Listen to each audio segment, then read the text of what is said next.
How to change region in Shopify. That's what I will show you in this video.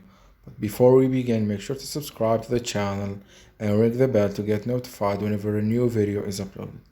With that said, let's get started. So go ahead and open up your Shopify admin panel, and once you do that, click on the three lines at the top left of the screen.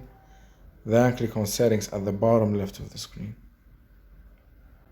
Once you're here, click on store details and then scroll down to address section. Click on edit, and here you will be able to change your country/region using this drop down right here. Say for example I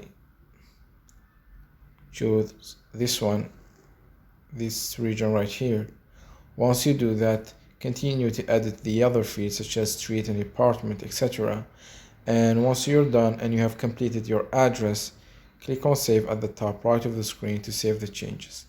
So that was it for this video. That's how you can edit and change your region in Shopify. If you have any questions, please leave them in the comment section down below. With that said, see you in the next video.